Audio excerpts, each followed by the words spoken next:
I should have known this was coming. In fact, I did know. The second I received the invitation to my brother Nathan's wedding, I felt the familiar weight settle on my chest. It wasn't an invitation, it was a summons. A carefully crafted script where everyone had a role, where Nathan was the golden child, and I was the family disgrace. But I came anyway, not out of hope, not because I longed to be accepted, not even because I wanted to support my brother. I came because I had a plan. But before we get to that, let me tell you how we got here. I walk into the Grand Belmont Ballroom, one of the most luxurious event spaces in the city. A crystal chandelier dangles from the ceiling like an elaborate reminder of just how much wealth my family wields. Tables are lined with golden plates, white flowers, and the finest wine money can buy. Everything is extravagant, excessive, exactly what Nathan and my parents, Charles and Rebecca, live for. I take a slow breath, steadying myself. I don't belong here. I never have. Ryan. The voice cuts through the air like a blade. I turn to see my mother, Rebecca, standing near the entrance. Her gold sequined gown hugs her thin frame, her hair styled to perfection, not a strand out of place. She looks me over, her lips pressing into a thin line. "You could have dressed up a little more," she says, her tone laced with disappointment. I glance down at my navy blue suit, modest, neat, nothing flashy. "Didn't realize there was a dress code," I reply, keeping my voice neutral. She hums, a sound of disapproval. "Well, at least you showed up. Try not to make a scene." With that, she turns and disappears into the crowd. Try not to make a scene. It's funny, really. As if I've ever been the one causing problems. As if I've ever been the one looking for attention. I navigate through the sea of socialites, investors, and family friends, exchanging half-hearted nods and forced smiles. I know exactly why I was invited. To be paraded as a cautionary tale. The black sheep. The disgrace. And soon, they'll make sure everyone remembers that. I reach table 14, tucked far from the main family table, surrounded by distant relatives and acquaintances. A strategic placement. Keep me out of sight. Keep me out of mind. A waiter fills my glass with champagne. I grip the stem, letting the coolness settle in my fingers. Then, the lights dim. The music fades. A spotlight shines on the giant screen at the front of the ballroom. Nathan stands up from the head table, microphone in hand. He's beaming, his tuxedo crisp, his smile as rehearsed as ever. "Thank you all for being here tonight," he begins, his voice smooth, charming. "It means the world to have our closest friends and family celebrate this special day with us. And as a treat, I've put together a little presentation, some memories, some laughs, some love." Applause. Excitement. I take a slow sip of my drink. I know where this is going. The screen flickers to life. First, there are pictures of Nathan and his new bride, Julia. Their relationship, their travels, their achievements. The crowd oohs and ahs at every frame. Then, pictures of Nathan and our parents. Nathan's first baseball game. Nathan graduating from Harvard. Nathan at his first real estate deal. Nathan shaking hands with business moguls. Nathan. Always the golden boy. And then, the slideshow changes. A picture of me appears on the screen. The caption beneath it is bold, unmistakable. Infertile, divorced failure, high school dropout, low income, single. For a moment, the room is silent. Then, laughter. A wave of cruel, uncontrollable laughter. Nathan grins, eating it up. "Come on, don't laugh too hard," he says, his voice dripping with mockery. He might cry. My mother sips her wine. My father, Charles, chuckles. And my ex-wife, Olivia, smirks. The laughter rolls through the crowd like a storm. I hear snickers from distant cousins. A whispered pathetic from an old family friend. Someone clinking their glass in mock celebration. I sit there still, silent. My fingers tighten around my phone. Not yet, Ryan. Not yet. I can feel eyes on me. Watching. Waiting for a reaction. Waiting for me to break. Waiting for me to confirm everything they've ever said about me. But I don't break. Because what they don't know is that this is exactly what I was counting on. Nathan keeps talking, but I barely hear him. His words blend into the background noise of my pounding heart, the static in my veins. I glance at the screen one last time, committing the image to memory. And then, I take out my phone. I press a button. My voice is calm. Even. Begin.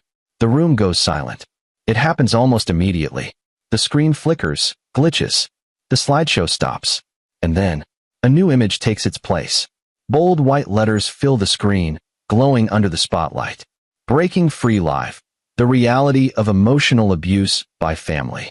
The laughter dies instantly. Confusion sweeps through the room like a cold wind. I watch as my mother lowers her wine glass. My father stiffens. Olivia frowns. Nathan's confident smile falters. People begin whispering, shifting uncomfortably in their seats. And then, a notification pops up in the corner of the screen. Live viewers, 200, 000. 400, 000. 600, 000. The numbers climb rapidly. And then, a message appears, bold and unmistakable. A comment from Olivia's fiancé. The evidence is gathered. The legal team is standing by. You are not alone anymore. I look up, meeting Nathan's stunned gaze. For the first time in my life, I see it. Fear. Real, undeniable fear. I exhale steady and slow. Let's begin, shall we? And just like that, the power shifts. For the first time in my life, I hold the mic. The irony is, for years, they thought I was nothing. And maybe, at one point, I believed it too. After all, when the people who are supposed to love you constantly remind you of your failures, it's easy to start believing them. It's easy to accept that maybe you are the worthless, weak, good-for-nothing disappointment they say you are. For a long time, I let their words define me. I let Nathan's success overshadow me. I let my father's disapproval shape me. I let my mother's cold indifference break me. And worst of all, I let Olivia betray me, take everything, and still convince me it was somehow my fault. But not anymore. Because what they don't know, what they never even bothered to ask about, is that I stopped being the failure they painted me as a long time ago. And tonight, they're about to learn exactly who I've become. The life they never knew. To my family, I am a low-income, divorced office clerk barely scraping by in a dead-end job. That's the version of me they chose to believe. But in reality, I run Breaking Free, a global online community dedicated to emotional abuse survivors. What started as a simple anonymous blog 3 years ago has grown into a YouTube channel with millions of followers, a nonprofit organization with real-world impact, and an entire movement helping people escape toxic environments, just like the one I grew up in. And they have no idea. My father, Charles Carter, built his real estate empire from the ground up. My mother, Rebecca Carter, cemented herself in high society as a woman of grace and influence. My brother, Nathan Carter, followed in their footsteps, Harvard-educated, wealthy, engaged to a woman from another powerful family. They are the perfect Carter family. And I am the stain. They never once asked about my life. They never once wondered what I was doing with my time. They never once checked to see if I had something of value to offer the world. And because they never cared to know, they never saw what I was building. They never saw the thousands of survivors who found strength through my videos. They never saw the letters I received from people who left abusive households because of my guidance. They never saw the conference stages I stood on, speaking about emotional resilience. They never saw the best-selling book I published under a pseudonym, the one that became a lifeline for so many who had been told, just like me, that they were nothing. They never saw me. And tonight, for the first time, they're about to see me in a way they never have before. The plan I've been waiting to unleash. I didn't just walk into this wedding reception unprepared. I spent 2 years gathering evidence, recordings, emails, financial statements, all of it. I worked with lawyers, therapists, and experts in emotional abuse to build a solid case. I connected with people from my online community, many of whom knew this exact kind of pain, many of whom were watching me live right now. I didn't just come here to take a stand. I came here to win. And as I glance down at my phone screen, watching the viewer count skyrocket, I feel something I haven't felt in years. Power. Not the kind that comes from money, status, or manipulation, the kind my family worships, but the kind that comes from knowing your truth, from standing in your own strength, from no longer being afraid. The first signs of panic. The shift in energy is palpable. People are staring at the giant screen behind Nathan, trying to understand what's happening. I see my father's jaw tighten, his fingers gripping his glass of scotch. I see my mother's posture stiffen, her eyes darting toward my phone as if she already knows this is my doing. I see Nathan's grin fade, confusion flickering across his face before something else takes its place, unease. And then, the first message pops up on the screen. Live viewers, 850,000. 1 million. 1.2 million. Gasps ripple through the room. I hear whispers. What the hell is this? Why is this broadcasting live? But I'm not looking at them. I'm looking at Olivia. She's staring at the screen now, her expression unreadable. And then she sees it. The notification. A comment, highlighted in bold, from her fiancé. The evidence is gathered. The legal team is standing by. You are not alone anymore. Her face drains of color so fast I think she might faint. I tilt my head slightly, watching her reaction. She turns toward me, lips slightly parted. Ryan, what did you do? I don't respond. I simply raise my glass in a slow, deliberate toast. And then, for the first time all night, I smile. The truth will be heard. The murmurs grow louder. People are pulling out their phones, watching the live stream unfold in real time. The screen flickers, and a new message appears. Welcome to Breaking Free Live, the reality of emotional abuse by family. Nathan, still clutching the microphone, finally speaks. What the hell is going on? His voice isn't as confident anymore. I lean forward slightly, tapping my fingers against my champagne glass. I thought you liked presentations, Nathan, I say casually. You worked so hard to humiliate me with yours. I figured it was only fair I show the audience a different side of our family. His face hardens. This isn't funny, Ryan. I arch an eyebrow. Oh, I agree. It's not funny at all. I glance at the screen. Then, with a single tap on my phone, I start the first recording. The beginning of the end. He's just weak. He never had what it takes to be a Carter. We should have cut him off years ago. The voice booms through the venue speakers. Charles Carter's voice. My father. The room goes deathly silent.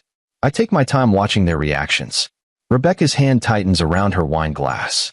Nathan's fingers curl around the microphone, his knuckles turning white. Olivia flinches. My father. Oh, my father finally looks worried. The silence stretches. Then I press play on the next recording. Ryan is a disappointment. He's infertile, he's weak, he's a failure. I don't even know why we still invite him to family events. Nathan's voice. I turn to him, watching the sweat bead on his forehead. You were saying? I ask. Nathan takes a step toward me, his voice low, dangerous. Turn it off. Now. I tilt my head. Why? Are you ashamed? You weren't ashamed when you said it. He lunges for me. But I don't move. Because I don't have to. Not when I have 1.5 million people watching. Not when I hold all the power now. And as I look around the room, at the cracks forming in their perfect world, I know one thing for certain. They will never silence me again. I always wondered what it would feel like to hold the power in this family. To sit in a room full of people who spent their lives belittling me, ignoring me, and dismissing me, and watch their world shatter in real time. Now I know. And let me tell you, it feels incredible. The room falls apart. The second my father's voice blares through the speakers, the energy in the ballroom shifts. I watch it unfold like a slow-motion car crash. Nathan's expression darkens, his confident smirk replaced by something else, something dangerously close to fear. My mother, Rebecca, stiffens, her hand frozen midair as she sets down her wine glass. Olivia is gripping the tablecloth so tightly her knuckles have turned white.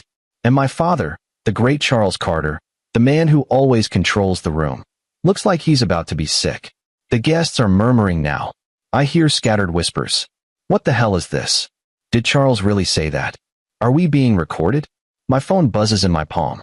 The live stream counter surges. 1.6 million viewers. 1.7 million. 2 million. This isn't just a scandal. This is a public execution. And I'm the one holding the blade. Nathan's panic sets in. Nathan slams his microphone down and storms toward me, his expensive wedding tuxedo wrinkling with every frantic step. Ryan. His voice is raw with rage. Turn that off. I look at him, tilting my head slightly, like I'm genuinely considering it. Then I smirk. Why? Feeling exposed. His jaw clenches. You don't know what you're doing. I lean back in my chair, tapping my fingers lazily against my phone. Oh, I know exactly what I'm doing, little brother. I'm just wondering how long you can keep up the act before the bride walks out. That does it. Nathan lunges for me. But I don't move. Because I don't need to. Security gets to him before he reaches me. Two men in sleek black suits grab him by the arms, stopping him mid-charge. You're embarrassing yourself, Nathan, I say, keeping my voice steady. That's my job, remember? The crowd erupts in scattered gasps. Nathan struggles against the guards, his face red with rage. You smug little. I press another button, and the next recording begins. Rebecca Carter's cold truth. Ryan was a mistake. It's my mother's voice this time. Rebecca Carter. The woman who spent her whole life curating the perfect image, the perfect family, the perfect lies, is suddenly the center of attention in the worst way possible. We should have never had him. He's nothing like Nathan. Nathan is strong. Nathan is successful. Ryan is just pathetic. The room erupts into chaos. I hear someone drop their glass. A sharp shattering sound follows. A few guests gasp, others stare at my mother in horror. But the best reaction? Julia, Nathan's bride-to-be. Her jaw is clenched. Her hands are trembling at her sides. She turns to my mother, voice deadly calm. You said that about your own son? Rebecca blinks rapidly, her breath shaky. That was taken out of context. Oh, it gets better, I interrupt. Let's hear what she said about Julia, shall we? Rebecca snaps her head toward me. Ryan, don't you dare. I press play. The bride learns the truth. I don't care about that girl. She's just a pretty little pawn for Nathan to marry. A social climb. The silence is deafening. Julia stares at the screen, then at Nathan, then at Rebecca. Her hands are shaking. You used me, she whispers. Nathan shakes his head, reaching for her. Baby, no. She's twisting it. Julia slaps his hand away. The crowd erupts again. Are you serious right now? She hisses. Your entire family treats people like disposable pawns, and you expect me to just go along with it. Nathan is visibly sweating. It's not like that. It is exactly like that. I cut in. Welcome to the Carter family, Julia. If you think they actually care about you, you're more naive than I thought. She takes a step back from him. You're a fraud, Nathan, she breathes. And your family is disgusting. She rips off her engagement ring and throws it at his chest. I'm done. The ring clatters onto the floor. Nathan stands frozen, stunned. And the wedding? Over. Charles Carter falls. I barely have time to enjoy the moment before my father finally snaps. Enough. Charles roars, slamming his hands onto the table. The entire ballroom flinches. He glares at me, his face red, his eyes burning with pure hatred. You think this makes you powerful? He seethes. You think ruining your family's reputation makes you a man? I look him dead in the eye. No, I say, voice steady. I think surviving you made me a man. The guests are no longer whispering. They are watching, waiting. I stand up from my chair. Then I press one final button. The final blow. Charles Carter has been under investigation for financial fraud for the past 6 months. The room erupts into chaos. I can barely hear over the collective gasps, the murmurs, the panic. On the screen, emails, transactions, and leaked documents flood in, evidence of my father's illegal dealings. My father's face turns a sickening shade of pale. The last time I saw him look this terrified, I was 10 years old, clutching a school report card with a single B+ on it. He had called me useless, a disgrace, a stain on the Carter name. Now he's the disgrace. Now he's the failure. And I'm just getting started. The aftermath begins. The wedding is officially ruined. Nathan's fiancée has walked out. My mother is humiliated beyond repair. My father is facing legal and financial collapse. And me? I'm walking out of this ballroom with my head held high. I glance down at my phone one last time. 2.5 million viewers. That's 2.5 million people who finally know the truth. I exhale slowly, feeling something I never thought I'd feel. Relief. For the first time in my life, I am not the failure. For the first time in my life, I am free.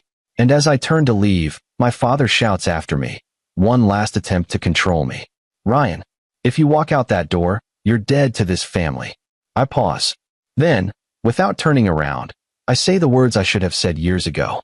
I was dead to you a long time ago. And with that, I step into the night, never looking back. I walk away from the wreckage of my brother's wedding reception, but I'm not done. Not yet. Destroying the illusion of my family's perfection was only step one. Now it's time for something else. Justice. For years, they have mocked me, humiliated me, and discarded me like I was nothing more than an afterthought. Tonight, I make sure they never forget my name. The calm before the storm. The ballroom is in chaos. Nathan is standing alone, his tuxedo wrinkled, his ex-fiancée's engagement ring still lying on the floor where she threw it. My father, Charles, is red-faced and seething, barely keeping himself together as his business associates begin to step away from him. My mother, Rebecca, has her hand over her mouth, eyes darting around the room, looking for an escape. I could walk away now. I could let the damage settle, let them spend the next weeks trying to piece their shattered reputations back together. But that wouldn't be enough. Because there's one last lie that still needs to be unraveled. And I know exactly how to do it. I turn around, stepping back into the ballroom. The murmurs die instantly as I reappear. Nathan sees me first. His face twists with hatred, but there's something else in his eyes now. Fear. Good. I walk back toward my seat, pick up my champagne glass, and take a slow sip before I speak. Now that we've taken a little intermission, I say, voice steady, let's get to the main event. Nobody moves. I press a button on my phone, and the next recording begins. Olivia's dirty secret. I never loved Ryan. He was just convenient. The room goes completely silent. I don't even need to look to know that Olivia, my ex-wife, has just gone pale. The recording continues. I mean, come on. He's infertile. He's weak. I needed a man who could actually give me a future. Someone like Nathan. Gasps ripple through the guests. I turn to my brother, and I smile. You know, I say, swirling the champagne in my glass. I always wondered why Olivia seemed so comfortable at our family gatherings. Nathan stiffens. His eyes dart to Olivia. My mother inhales sharply. My father? His expression hardens, but he doesn't say a word. Because he knows. The betrayal wasn't just my wife. It was all of them. The next message pops up on the screen. A text conversation between Olivia and Nathan. Olivia, I hate sneaking around, baby. I wish we didn't have to hide it. Nathan, just hold on a little longer. Ryan will break soon. He's too weak to fight back. Olivia, I don't even care if he finds out. He's pathetic. He'll just blame himself like always. Nathan, I know. That's why it's so easy. I let the words sink in. Let the reality settle over the room like a heavy fog. My mother shakily lowers her wine glass. My father finally speaks. You slept with your brother's wife? His voice is low. Dangerous. Nathan opens his mouth, but no words come out. And Olivia? She looks like she wants to vanish. The final blow. I should feel pain. I should feel betrayed. But the truth is, I've known for a while. I just wanted to hear them admit it. I lean forward, resting my arms on the table. So tell me, I say casually, was it worth it? Nathan finally snaps. This is ridiculous, he shouts. You're just trying to ruin my life because you're jealous. Jealous? I repeat, raising an eyebrow. Of what? Your failed engagement? Your crumbling reputation? Your fraud business? Nathan slams his fists on the table. You don't deserve to be here, he snarls. You've always been pathetic. You're nothing. You'll always be nothing. I smirk. And then I play the last recording. The lie about my infertility. Ryan isn't infertile. Silence. A slow, building silence as the words register. The doctors said he was fine, but we had to make sure people saw Nathan as the stronger one. Ryan could never be allowed to be an equal. It had to be Nathan. It was always Nathan. It's my father's voice. I turn to Charles, watching as his entire world crumbles. And for the first time ever, he has nothing to say. My mother looks physically ill. Nathan? He looks like he might pass out. The guests are no longer just murmuring. They are staring at the Carters like they are something rotten, something grotesque. Because they are. Breaking the final chains. I take another sip of champagne. And then, I finally stand up. For years, I say, voice steady. You told me I was a failure. I gesture toward the guests. You told everyone that I was the disgrace of this family. I look at my father. That I wasn't strong enough. I turn to my mother. That I wasn't worth loving. I lock eyes with Nathan. That I wasn't even a real man. Then I smirk. And yet, here we are. I point at the screen, the evidence, the truth. Tell me, Nathan, who's the failure now? The aftermath. Olivia grabs her purse and bolts. Nathan stumbles back, staring at the ground. My mother wipes her hands over her face, silent for once in her life. My father? He just sits there, beaten, defeated. And I walk toward the exit. Not as the failure, not as the outcast, but as the man who finally set himself free. I step outside, inhale the cold night air, and let the past slip off my shoulders like a heavy coat. For the first time, I don't carry their words with me. For the first time, I am truly free. And as I look at my phone, watching the viewer count climb past 3 million, I smile. Because this time, The whole world finally knows the truth. I should be done. I should walk away, let the weight of their shame collapse on them like an avalanche, and disappear into the night. But there's one last lie that needs to be burned to the ground before I leave this place for good. The biggest lie of all. The one they used to humiliate me, belittle me, make me feel less than a man. My supposed infertility. And now, with the entire room in shambles, my mother in silent shock, my father completely paralyzed, and my brother standing alone in the ruins of his wedding, I finally deliver the final truth. And this one is going to sting. A lifetime of lies. For years, they weaponized it against me. Ryan can't even give his wife a child. What's the point of a man like that? No wonder Olivia left him. What kind of woman would stay with a broken man? It's a shame. It's a stain on our family's name. Over and over, they said it. Whispered it at family gatherings. Let it slip at public events. Threw it in my face whenever they wanted to remind me how much of a failure I was. They made me believe it. And I let them. Because when you grow up in a house where your voice means nothing, where you are always the mistake, the afterthought, the lesser one, you stop questioning what they tell you. You just accept it as fact. Until one day, you don't. Until one day, you wake up, get tested, and find out the truth. Until one day, you realize they were lying the entire time. And not just lying. They were hiding the real truth. The truth comes out. I step forward, letting the tension in the room build. The screen behind me flashes with the next document. A medical report. The heading is bold, crisp, impossible to ignore. Patient, Ryan Carter. Fertility assessment. Results. No issues detected. Silence. Deep, suffocating silence.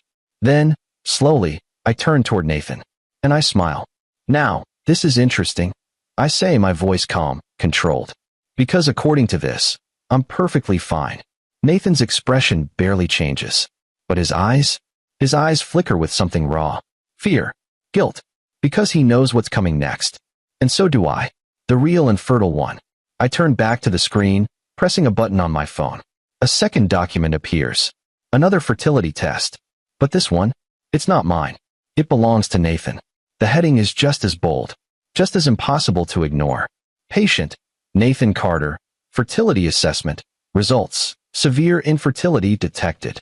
I swear, you could hear a pin drop in that room. Nathan freezes. The guests? They're staring, whispering. My father? He's gripping the table, his face ghostly pale. And my mother? For the first time tonight, Rebecca Carter looks truly horrified. I let the weight of it settle in. Let them soak in the fact that the very thing they mocked me for, the very thing they used to destroy me, was never mine to carry. It was Nathan's. Nathan snaps. Nathan lunges forward. You bastard, he snarls, knocking over a champagne glass as he reaches for me. The crowd gasps. I don't move. I don't flinch. I just watch him come apart at the seams, his whole life unraveling right in front of him. He doesn't make it far. Security grabs him again, holding him back as he thrashes like a rabid dog. Ryan. His voice is hoarse, desperate. You don't understand. This is private. Private. I raise an eyebrow. You mean like how my infertility was private before you and Mom turned it into a dinner table joke? You don't get it. Nathan's eyes are wide, wild with panic. I had no choice. He cuts himself off, chest heaving. And that's when it hits me. Nathan didn't just know. He was forced to live the lie. I glance at my father, who won't even look at me. Then at my mother, whose lips are pressed into a thin, bloodless line. And suddenly, it all makes sense. The burden of being the golden son. They built Nathan up to be the perfect Carter son. The heir. The successful one. The one who would carry on the legacy. And infertility? That was not part of the plan. So what did they do? They switched it. They let me be the failure so Nathan wouldn't have to be. They threw me under the bus, dragged my name through the mud, ruined my reputation. Just so Nathan could stay on his pedestal. I exhale slowly, shaking my head. Wow. I say, my voice thick with mock admiration. You really are pathetic. Nathan yanks against the guards again. Shut up, Ryan. You let them use me. I say, letting my words slice through him. You let them humiliate me, ruin my marriage, make me feel like I was less than a man. And for what? So you could keep pretending? Nathan's face twists in rage. You don't know what it was like. I laugh, a short, bitter sound. I know exactly what it was like, Nathan. You were their golden son. You had everything. And instead of standing up for me, you let them break me. He stills, chest heaving. You let them break me, I repeat. And now look at you. You're standing here, in the ruins of your wedding, your business crumbling, your fiancé gone, and the world watching as the truth comes out. His hands shake. His whole body shakes. You destroyed me first, I tell him, voice low. And I survived it. But you? You won't. And with that, I let him go. I turn away from him, from my mother's hollow silence, from my father's useless rage. And I step off the stage. The damage is done. I can hear the murmurs growing louder. People are already posting, sharing, talking. I look at my phone. Live viewers, for million. A notification pops up. Breaking news. Scandal erupts at Carter wedding. Family secrets exposed in viral live broadcast. I smirk. Good. Let the world see. Let them all see. Because for years, I was forced to believe I was the weak one. The worthless one. The failure. But now they know the truth. And it's too late to silence me. It starts slowly. The unraveling. Like a single thread being pulled from an expensive suit, barely noticeable at first, until suddenly, the entire thing is falling apart at the seams. And the best part? They don't even realize just how much damage has already been done. Not yet. But they will. The first cracks appear. Nathan is still thrashing against the security guards, his face a mess of rage and desperation. My mother, Rebecca, is motionless in her chair, eyes vacant, like she's watching her whole world collapse in real time. My father, Charles, he's still trying to control the situation, still gripping onto the illusion of power, the same way he's always held on to his money, his influence, his name. But the illusion is already shattering. I watch as he leans in to whisper something to one of his business partners, Mark Calloway, the CEO of a multi-million-dollar development firm. Mark, who once praised my father as a business genius, doesn't even acknowledge him, doesn't even look at him. Instead, he mutters something to his wife and stands up. And just like that, he walks out. Nathan sees it. His entire body stiffens. Then another man stands. Then another. One by one, the business partners, the investors, the executives who once circled my father like vultures waiting for scraps, are leaving. And Charles Carter is left clutching nothing but the remnants of his reputation. I check my phone. Breaking news. The Carter empire is falling. I smile. Because this is exactly what I planned for. Nathan's last stand. Nathan finally breaks free from the guards. He spins toward my father, voice wild with desperation. Dad, he chokes out. Say something. Do something. Charles doesn't answer. Because what can he say? That he can fix this? That he can buy his way out of a scandal that has already reached millions of people? No, not this time. Nathan's panic turns into fury. He rounds on me, pointing a trembling finger. This is your fault, he spits. I tilt my head. Really? You ruined my wedding. My reputation. My entire life. I take a slow sip of my champagne, enjoying every second of his meltdown. No, Nathan, I say, setting my glass down. You did that to yourself. His hands curl into fists. You think you're better than me? I lean forward slightly, lowering my voice so only he can hear. I don't think, Nathan, I whisper. I know. His face twists. He looks like he wants to lunge at me again. But there's nothing left to fight for. Nothing left to protect. Because his entire kingdom is already burning. The final nail in the coffin. A notification pops up on the ballroom screen. Another news alert. SEC investigation launched into Carter Properties. Fraud allegations emerge amidst scandal. The crowd erupts and whispers. My father slams his hand against the table. This is ridiculous, he barks. There's no investigation. I let out a small chuckle. Not yet, I say. Charles whirls on me, his face twisted with rage. You did this. I shrug. Let's just say, I provided some very interesting documents to the right people. Nathan goes rigid. What documents? The screen flashes again. Emails. Bank transfers. Proof of embezzlement. Tax fraud. Bribery. Every dirty deal my father thought he had buried. And now? Now the whole world can see. The walls close in. My father sinks back into his chair. He finally understands. It's over. Nathan's breath is coming out in short, panicked gasps. He grabs my mother's arm. Mom, say something. Fix this. But Rebecca Carter is gone. Not physically, but in every other way that matters. She is staring at the screen. Asterisk asterisk at the undeniable truth about her perfect family. Asterisk asterisk, and she is silent. Because she knows there's nothing left to say. Nothing left to fix. Nothing left to salvage. The business is dead. I stand up, sliding my hands into my pockets. You had everything, I say to Nathan. Power, wealth, privilege. And yet, here you are. With nothing. Nathan shakes his head violently. This isn't happening. This isn't. It is, I interrupt, voice steady. And no amount of lies can change that. He stumbles back, his entire body trembling. And then he bolts. Right out of the ballroom. Right into the night. Leaving behind nothing but his father's ruined empire. I glance at Charles one last time. He doesn't look at me. Doesn't say a word. Because he knows. He finally knows. He lost. And I won. The world watches it burn. I step out of the ballroom, into the crisp night air. I pull out my phone. Check the live stream. 5.2 million viewers. 5.4 million. 5.6 million. The world is watching this empire fall. And I have never felt more free. Because for years, they tried to break me. They tried to ruin me. But tonight, I showed them who I really am. And I will never be silenced again. The air outside the ballroom is cool against my skin. Fresh. Liberating. Like the first breath after being trapped underwater for far too long. Behind me, the empire that once ruled over me crumbles. Inside, my father sits frozen, his carefully built real estate dynasty shattered in front of the entire world. Nathan, my brother, the golden sun, has fled into the night, no longer the untouchable heir, no longer the family's shining example. And my mother? Silent. Because for the first time in her life, she has nothing left to say. But me? I stand tall. Because after years of humiliation, lies, and exile from my own family, I have won. And the best part? This is only the beginning.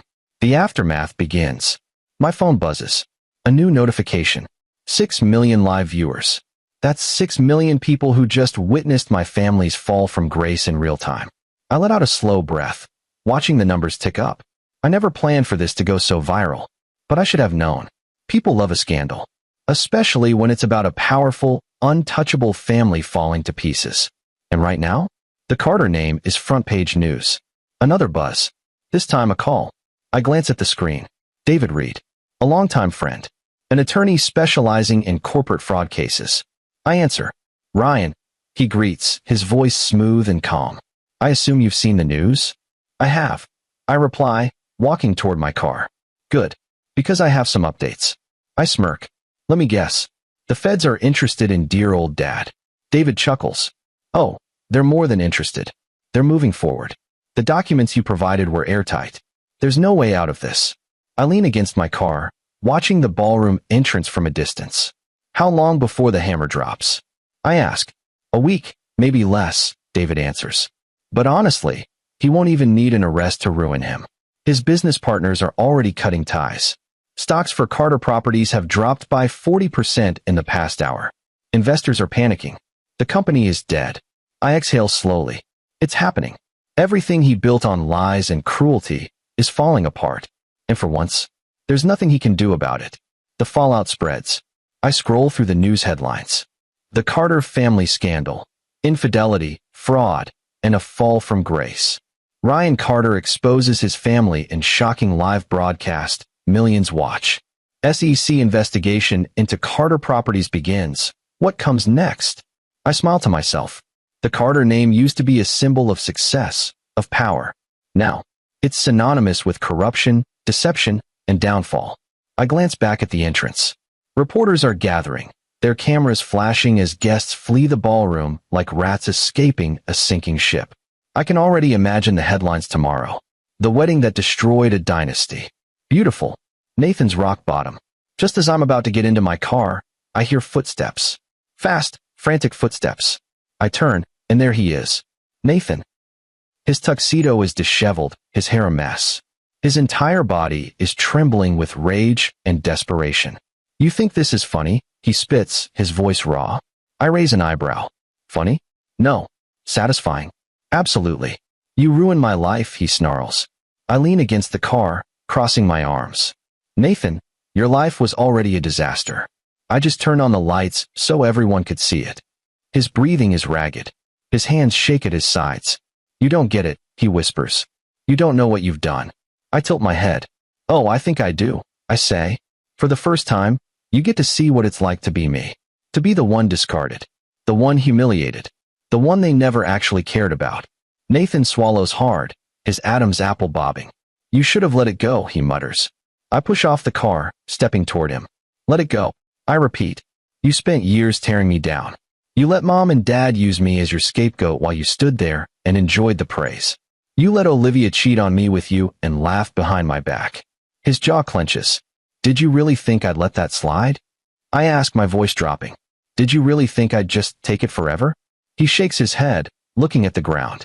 And for the first time, Nathan Carter looks truly broken. Not the cocky, golden son. Not the arrogant, untouchable heir. Just a man with nothing left. I should feel bad. But I don't. Because he did this to himself. "Goodbye, Nathan," I say, stepping back. And then I get into my car, leaving him standing in the ruins of his own making. The new chapter begins. A week later, I sit in a high-rise office in downtown Manhattan. The view is breathtaking.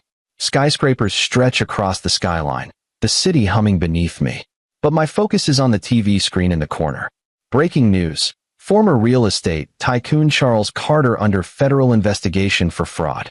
I sip my coffee, watching as my father is escorted out of his office in handcuffs. The once untouchable king of real estate, now a disgraced criminal. Nathan? No one has seen him since that night. Rumors say he left the city, disappeared to avoid the shame. And my mother? She's keeping a low profile, hiding from the public eye. As for me, I turn my gaze to the desk in front of me. A new contract sits there. A deal with one of the biggest publishing houses in the country. My second book, an in-depth memoir about my journey, my family, and how I rose from the ashes of their abuse, is already a guaranteed bestseller. I pick up my pen, signing my name at the bottom of the contract. And just like that, I close the chapter on my past and step into my future. A year later, the Barnes & Noble in downtown Manhattan is packed. Hundreds of people stand in line, holding copies of my new book, The Truth We Bury.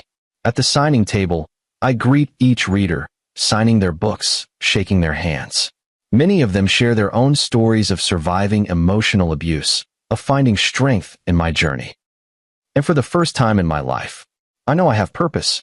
I am not the failure my family tried to make me believe I was. I am stronger than them, better than them. And as I sign the last book, I write the same words I always do.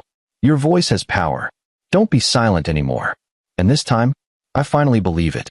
It's been a year since I destroyed the Carter Empire. A year since I stood in that ballroom and watched everything they built collapse under the weight of their own deception. A year since I turned my pain into power, my humiliation into vindication. A year since I won. And yet, standing here now, in front of a packed bookstore in Manhattan, I realize something. This isn't just about winning. It never was. It's about something bigger. Something greater than revenge. Something greater than me. It's about every single person who has ever been told they are nothing. And tonight, my final message isn't just for my family. It's for all of them. The book signing event, Barnes & Noble, is overflowing. People stand shoulder to shoulder, holding copies of my book, The Truth We Bury, waiting for their turn to meet me. The energy in the room is electric. Excited. Empowered. Because this isn't just a book signing. It's a movement. I sit at a table near the front of the store, a massive banner with my face hanging behind me. I never imagined I'd be here. That people would actually care about my story. That I would become someone worth listening to. And yet, here I am, signing books, taking pictures, hearing their stories.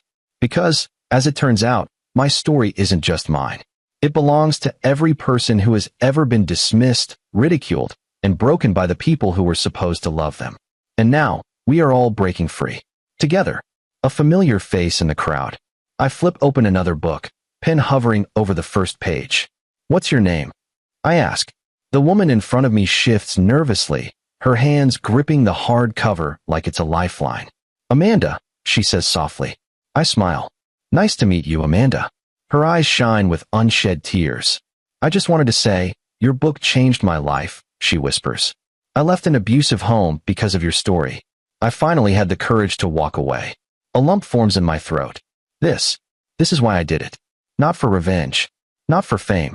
But for this, for people like Amanda, for the ones who needed a voice when they had none. I squeeze her hand gently before handing her the signed book. Your voice matters, I tell her. Never let anyone silence you again. She nods, tears slipping down her cheeks as she walks away. And then, just as I reach for the next book, I see her. A woman standing at the very back of the line.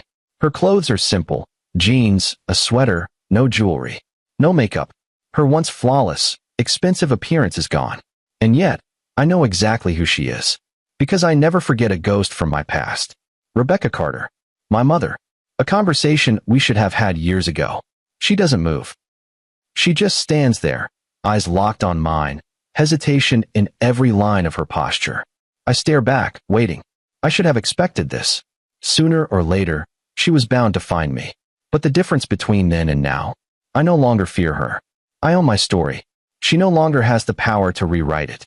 Finally, after what feels like an eternity, she steps forward.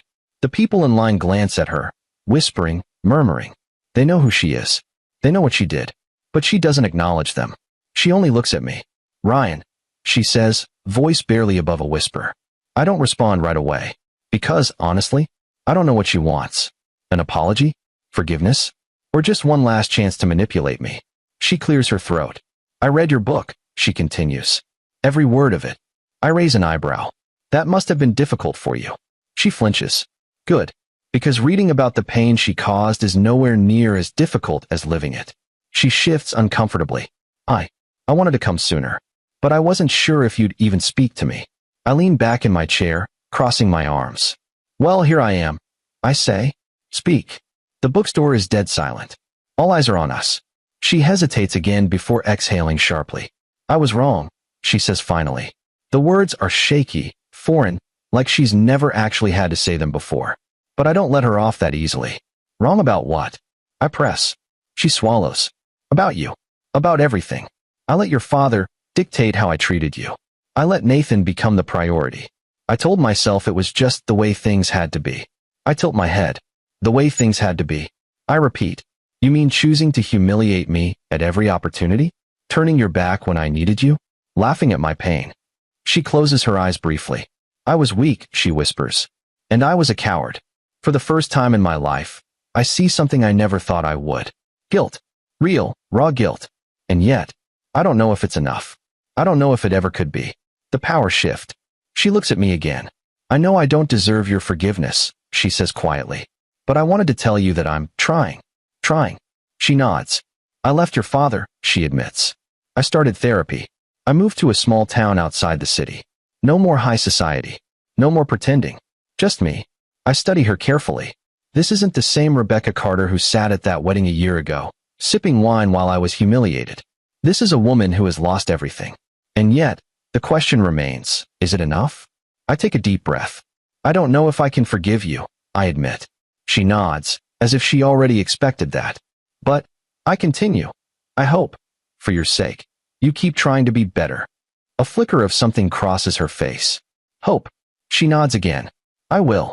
And with that, she turns and leaves. No grand reconciliation. No perfect ending.